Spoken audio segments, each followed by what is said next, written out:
منظر ہی ایسا ہوگا، انسان اپنے پسینے میں ڈبکیاں کھا رہا ہے، حساب کا وقت آ گیا ہے اور سورج سوا نیزے پہ ہے، زمین دہک رہی ہے، تو کہنے لگے ہر نظر کانپ اٹھے گی محشر کے دن، خوف سے ہر کلیجہ دہل جائے گا، پھر اوڑھ کر کالی کملی وہ آ جائیں گے، پھر اوڑھ کر کالی کملی وہ آ جائیں گے، پھر اوڑھ کر کالی کملی وہ آ جائیں گے، ہر نظر کانپ اٹھے گی محشر کے دن، خوف سے ہر کلیجہ دہل جائے گا، پھر اوڑھ کر کالی کملی وہ آ جائیں گے، سارے محشر کا نقشہ بدل جائے گا۔ آپ کے پاس جتنی بھی نعمتیں ہیں ان کو اگر آپ شمار کریں تو کبھی آپ کہیں گے کہ ساری نعمتوں میں آنکھ زیادہ ضروری ہے، کبھی کہیں گے کان زیادہ ضروری ہے، کبھی کہیں گے زبان زیادہ ضروری ہے، کبھی کہیں گے دل زیادہ ضروری ہے، کبھی کہیں گے روح زیادہ ضروری ہے، لیکن میں آپ سے عرض کروں ان ساری چیزوں کے بغیر گزارا ہو سکتا ہے، رسول کائنات کی غلامی کے بغیر گزارا نہیں ہوتا۔ کیوں؟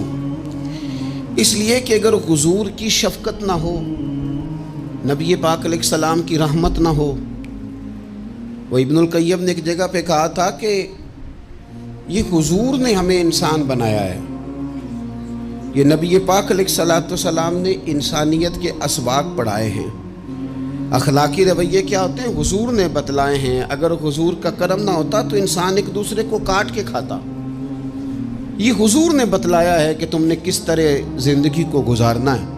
محبوب کریم علیہ السلام کا وجود نور ایک ایسی چیز ہے کہ اگر وہ کائنات سے معاذ اللہ سائڈ پہ کر دیا جائے تو اس کائنات کا قائم رہنا کسی صورت بھی ممکن ہے ہی نہیں۔ اسی لیے تو اقبال نے کہا تھا کہ ہو نہ یہ پھول تو بلبل کا ترنم بھی نہ ہو، چمن دہر میں کلیوں کا تبسم بھی نہ ہو نہ یہ ساقی تو پھر میں بھی نہ ہو، خم بھی نہ ہو، اور بزم توحید بھی دنیا میں نہ ہو، تم بھی نہ ہو۔ وہ بڑی بات کہہ گئے ہیں، میں نے بھی اس کو کوئی نہیں کھولنا، کہتے ہیں بزم توحید بھی دنیا میں نہ ہو، تم بھی نہ ہو، خیمہ افلاق کا استادہ اسی نام سے ہے، اور نبض ہستی تپش آمادہ اسی نام سے ہے۔ تو اقبال پھر ہمیں کرنا کیا ہے؟ کہنے لگے کرنا آپ کو یہ ہے کہ قوت عشق سے ہر پست کو بالا کر دے اور دہر میں اسم محمد سے اجالا کر دے، یہ کرنے کا کام ہے، اس رستے پہ آپ چل پڑیں۔ میرے بھائی پہلی امتوں کے آپ تذکرے پڑھ لیں، کتابوں میں موجود ہیں، سورہ آراف کو دیکھ لیں، اس میں بہت ساری چیزوں کا تذکرہ کر دیا گیا ہے، اور بھی قرآن مجید کی بے شمار صورتیں ہیں، آپ ان کو دیکھ لیں، اس پر غور کر لیں۔ جب قومیں نہیں مانتی تھی، انکار کرتی تھی، تو اللہ تبارک و تعالیٰ انہیں تباہ کر دیتا تھا۔ بات نہیں مانی، ختم ہو گئی۔ ایک مقصد ہے نا جس کے لیے کسی چیز کو بنایا گیا، تو مقصد تخلیق انسانیت کیا ہے کہ وما خلقت الجن والانس الا لیعبدون، جنوں اور انسانوں کو اللہ نے اپنی عبادت کے لیے پیدا کیا، اور ان کو جب عبادت کی دعوت دی گئی، جب انہیں پیغام دیا گیا اللہ تعالیٰ کی توحید کا، انہوں نے نہیں مانا، تو جس مقصد کے لیے بنایا تھا جب اس طرف ہی نہیں آئے۔ یہ پنکھا لگایا جاتا ہے نا ہوا کے لیے، تو اگر پنکھا ہوا نہ دے تو اس کا کوئی چھت پہ کام ہے؟ اس کو اتار کے تو آپ سکریپ والے کے پاس بھیج دیں گے، بھی ختم ہو گئی بات۔ تو مقصد جو تھا نا اللہ کی عبادت تھی، تو جب قومیں اللہ کی عبادت کی طرف نہیں آئیں تو اللہ نے انہیں تباہ کر دیا اور صفحہ ہستی سے مٹا دیا۔ اللہ تعالیٰ کے پیارے محبوب علیہ السلام نے کفار مکہ کو، قریش کو، عالم عرب کو، عالم انسانیت کو دعوت دی، وداعیا الی اللہ باذنہ وسراجا منیرا، اس منصب پر فائز ہو کر حضور نے دعوت دی۔ جب انہوں نے دعوت کا انکار کیا، حضور نے انہیں عذاب سے ڈرایا، اللہ کے عذاب سے، چونکہ حضور نذیر ہیں۔ انہوں نے یہ کہا کہ اگر آپ کہتے ہیں نا کہ ہم پر عذاب آئے گا تو پھر آپ وہ عذاب لے آئیں، ہم پہ آئے۔ جب کوئی آدمی منہ سے تباہی مانگے، جب کوئی شخص اپنے منہ سے یہ کہے کہ کر لیں جو ہوتا ہے معاذ اللہ، تو اگر تو سامنے والا کمزور ہو تو شاید وہ کچھ نہ کر سکے، لیکن یاد رکھنا کئی دفعہ کمزور ہوتا ہے تو کچھ نہیں کرتا، تو کئی دفعہ مہربان بڑا ہوتا ہے، رحمان اور رحیم کئی دفعہ کرم نوازی کرتا ہے۔ جب انہوں نے کہا نا کہ لائیں وہ عذاب ہے محبوب جس کا آپ وعدہ کرتے ہیں، تو اللہ نے کیا فرمایا؟ فرمایا وما کان اللہ لیعذبہم وانت فیہم، محبوب رب کی یہ شان ہی نہیں کہ انہیں عذاب دے، کیوں؟ اس لیے کہ آپ ان کے درمیان موجود ہیں۔ اے محبوب علیہ الصلوۃ والسلام، اللہ کی یہ شان نہیں کہ انہیں عذاب دے اس حال میں کہ آپ ان کے درمیان موجود ہیں۔ آپ میری بات کو سمجھیں گے، غور کریں گے کہ کافروں کے درمیان اگر حضور موجود ہوں تو عذاب نہیں آتا، تو قیامت میں جب حضور مومنوں کے بیچ موجود ہوں گے، مجھے کہہ لینے دو نا کہ اساں جے ہاں گناہیاں دا جدوں اعمال نامہ پھرول ہوئے، پھر ذرے ذرے نے سامنے آ جانا ہے، جو جو منہ تھی بولیا بول ہوئے، اساں بھی کول حضور دے بیٹھ رہنا ہے، لکھ عمل ترکڑی تول ہوئے، او دے کولوں بھی رب نے حساب لینا ہے جیڑا بیٹھا ہی محمد دے کول ہو صلی اللہ تعالی علیہ وسلم، او دے کولوں بھی رب نے حساب لینا ہے جیڑا بیٹھا ہی محمد دے کول ہوئے، جس کو کہتے ہیں قیامت حشر، جس کا نام ہے، جس کو کہتے ہیں قیامت حشر، جس کا نام ہے۔ تیرے دیوانوں کے لیے وہ دن تو جشن عام ہے، زیارت ہوگی نا حضور کی، تیرے دیوانوں کے لیے وہ دن تو جشن۔ اور ایک شاعر نے اور بات کھول دی، کہنے لگا ہر نظر کانپ اٹھے گی محشر کے دن، خوف سے ہر کلیجہ دہل جائے گا۔ اچھا جی پھر کیا ہوگا؟ ہر نظر کانپ اٹھے گی محشر کے دن، آنکھیں پھڑ پھڑائیں گی، کانپیں گی اور کلیجے پھٹیں گے۔ منظر ہی ایسا ہوگا، انسان اپنے پسینے میں ڈبکیاں کھا رہا ہے، حساب کا وقت آ گیا ہے اور سورج سوا نیزے پہ ہے، زمین دھڑک رہی ہے، تو کہنے لگے ہر نظر کانپ اٹھے گی محشر کے دن، خوف سے ہر کلیجہ دہل جائے گا، پھر اوڑھ کر کالی کملی وہ آ جائیں گے، پھر اوڑھ کر کالی کملی وہ آ جائیں گے، پھر اوڑھ کر کالی کملی وہ آ جائیں گے، ہر نظر کانپ اٹھے گی محشر کے دن، خوف سے ہر کلیجہ دہل جائے گا، پھر اوڑھ کر کالی کملی وہ آ جائیں گے، سارے محشر کا نقشہ بدل جائے گا۔ میرے عزیز، حضور کے بغیر گزارا، نبی کریم کے بغیر کوئی چارہ، ہمارا کوئی سہارا ہی نہیں حضور کے بغیر، ہم کدھر جائیں سوائے محبوب کے۔ اس لیے نا صحابہ اس بات پر مطلع ہو گئے تھے، وہ نا بڑی بڑی دھیمی دھیمی باتیں پوچھتے رہتے تھے، اطلاع مل گئی تھی نا کہ اصل کرنا کیا ہے، تو جو رازدار لوگ ہوتے ہیں نا وہ پھر دھیمے دھیمے راز کی باتیں کرتے ہیں۔ حضرت انس بن مالک حضور کے خادم تھے، اماں نے دے دیا تھا حضور کی بارگاہ میں، کہتے ہیں میں 10 سال مدینے میں حضور کی نوکری کرتا رہا، تو قریب سے دیکھا تھا نا سارا کچھ، بہت ساری احادیث ان سے مروی ہیں، بڑی چیزوں کو دیکھا تھا، تو ہم سیانے ہو گئے، باتیں سمجھ گئے، قریب رہنے والے لوگ تو قربان پچھانن والے ہیں، تو گل جان گئے گل کھول دے نہیں، تو قریب پہنچ گئے تھے نا، تو سمجھ آ گئی تھی بات کی۔ تو ترمذی میں موجود ہے، ایک دن حضور سے پوچھتے ہیں یا رسول اللہ قیامت والے دن آپ کو کہاں تلاش کروں؟ یعنی حضور علیہ السلام سے پوچھتے ہیں حضور میں نا قیامت والے دن، بھئی بات تو یہ نا کہ اعمال ٹھیک کیے جائیں، معاملات پر توجہ دی جائے، عبادات کا خیال کیا جائے، جو ہمارے ذمہ ڈیوٹیاں ہیں وہ پوری کی جائیں، تو وہ کہتے ہیں حضور وہ قیامت والے دن کہاں تلاش کروں؟ تو حضور نے بھی نہیں فرمایا کہ تو اعمال ٹھیک کر، مجھے ڈھونڈنے کی کیا ضرورت ہے، کہاں ڈھونڈوں؟ تو حضور فرمانے لگے مسکرا کے فرمانے لگے، چونکہ قربان پچھانن والے ہیں، تو اے گل جان گئے گل کھول دے نہیں۔ حضور علیہ السلام سے کہا یا رسول اللہ میں نہ قیامت والے دن کہاں تلاش کروں؟ تو حضور فرمانے لگے حوض کوثر پہ۔ یا رسول اللہ وہاں کیا ہوگا؟ تو فرمایا امت پیاسی آئے گی تو میں جام بھر بھر کے پلاؤں گا، میں جام بھر بھر کے پلاؤں گا، ایسا کی تیری خیر تیرے میں کدے کی خیر، ایسی پلا کہ جس کا نشہ عمر بھر رہے۔ اور ایک نے کہا تھا کہ طیبہ سے منگائی جاتی ہے، سینوں میں رچائی جاتی ہے، توحید کی میں پیالوں سے نہیں نظروں سے پلائی جاتی ہے۔ حضور صلی اللہ علیہ وسلم نے فرمایا حوض کوثر پہ بھی جام پلائیں گے۔ سیانے بڑے تھے حضرت انس اور بھلا ہمارا کر رہے تھے، یہ حضور سے پوچھ کے نا تو ہمیں ایڈریس بتا رہے ہیں کیونکہ حدیث روایت کر دی نا تو ہمیں ایڈریس سمجھا دیے، پتے بتا دیے کہاں پہنچنا ہے، ساری جگہ سمجھا دی. چلیں جدید دور آ گیا ہے، انہوں نے لوکیشن بتا دی کہ کہاں کر کے نا کس جگہ جا کے سٹاپ کرنا ہے کام. یا رسول اللہ وہاں ملاقات نہ ہوئی تو حضور نے فرمایا پھر پل صراط پہ آنا. یا رسول اللہ وہاں کیا ہوگا؟ فرمایا امت گزر رہی ہوگی اور میں دعائیں مانگ رہا ہوں گا، رب سلم امتی، رب سلم امتی، یا اللہ میری امت کو سلامتی سے گزار دے. تو وہاں آ جانا، میں دعائیں وہاں مل جاؤں گا.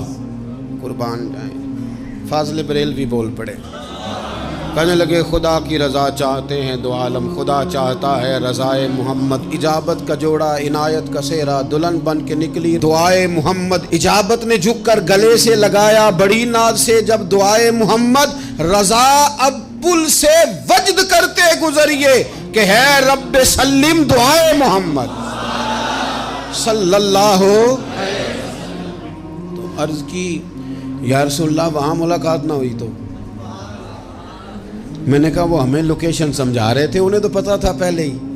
ایک قربان پچھانن والے ہیں تو ایک گل جان گئے گل کھول دے نہیں. تو وہاں نہ ملاقات ہوئی تو حضور نے فرمایا پھر میزان عمل پہ آنا.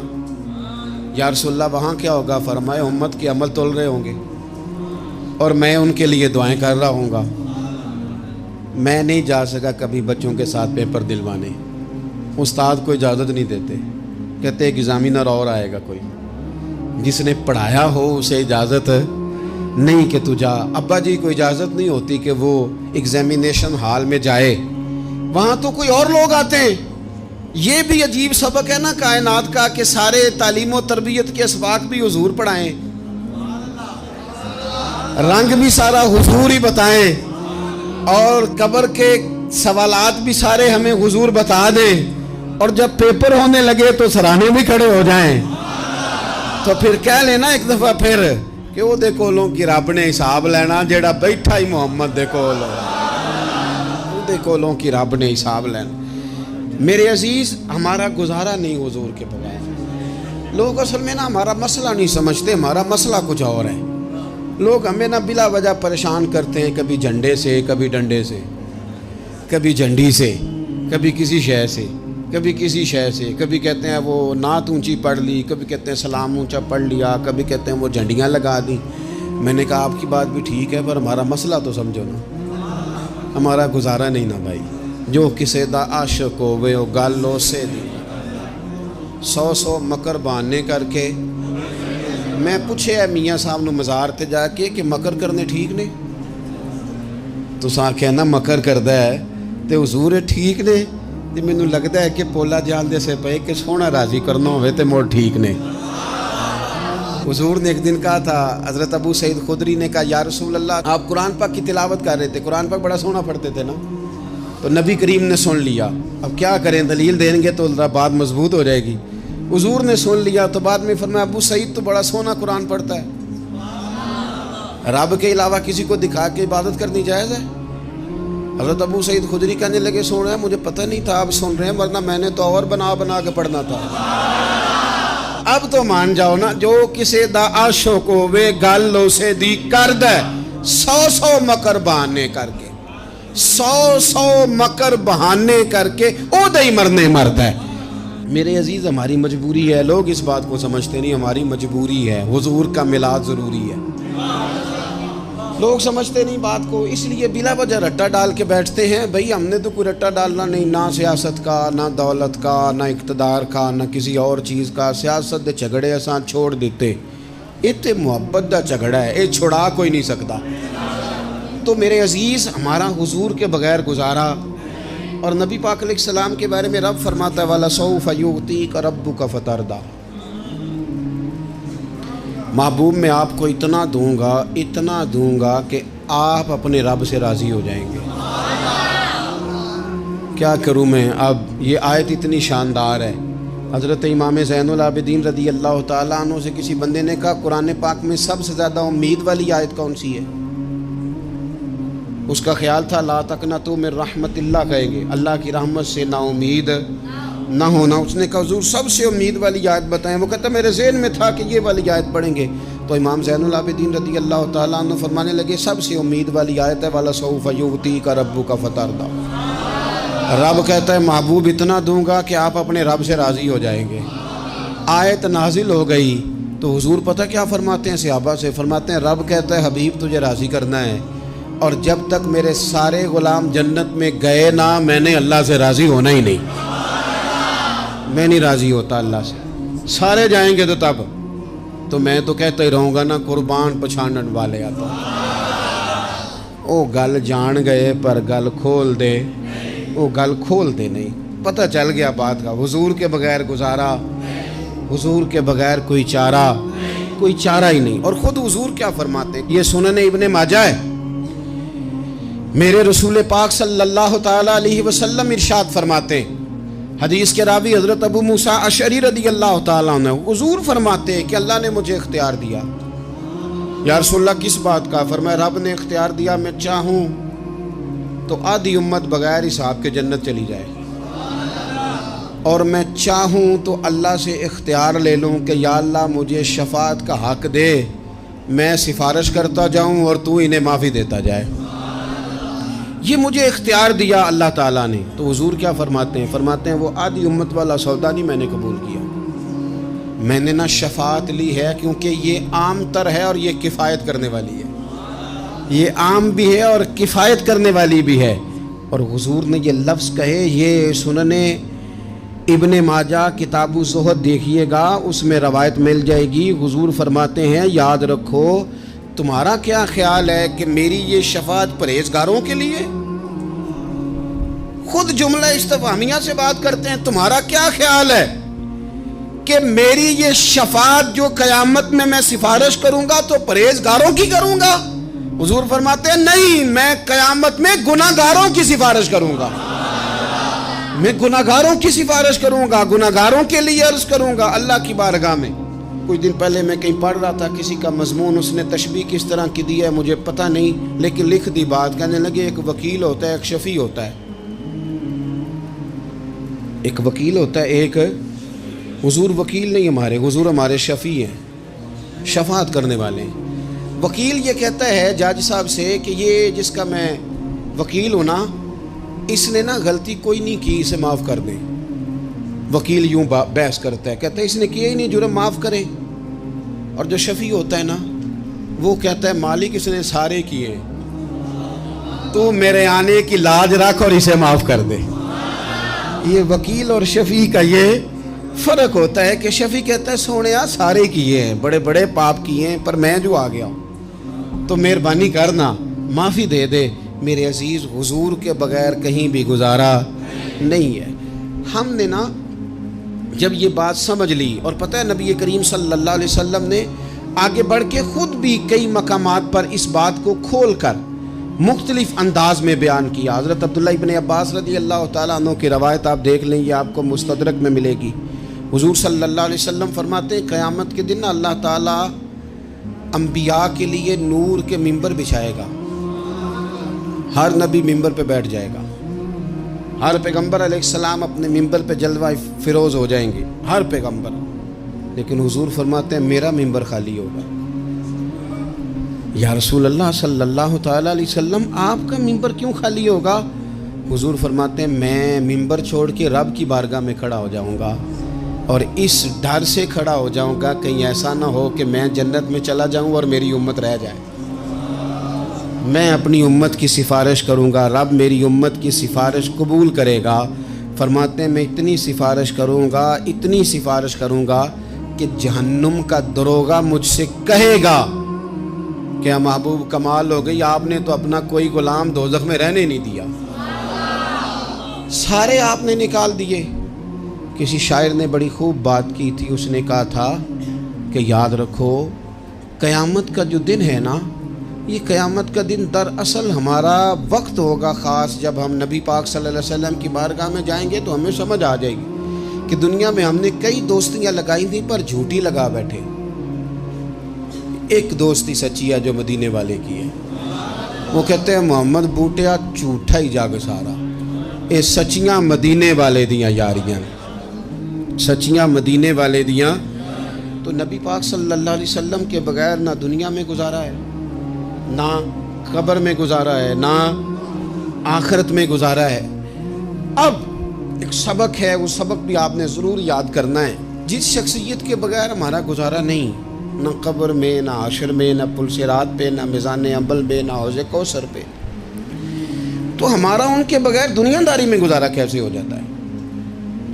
ہمارا تجارت بھی حضور سے سیکھیں، گھرداری بھی حضور سے سیکھیں، شادی بیاہ کے طریقے بھی حضور سے سیکھیں۔ جب گزارا نہیں حضور کے بغیر تو پھر زندگی کے سارے سلیقے حضور سے سیکھیں۔ پھر ادھر ادھر جانے کی ضرورت ہے، حضور کی سیرت کو پڑھیں، سوانے کو پڑھیں، حیات مبارکہ کا مطالعہ کریں۔ یہ جو ہم میلاد کا جلوس لے کے نکلتے ہیں نا، جب ہم نے نا بہت ساری چیزوں کو سطحی سا سمجھ لیتے ہیں معاذ اللہ بعض اوقات۔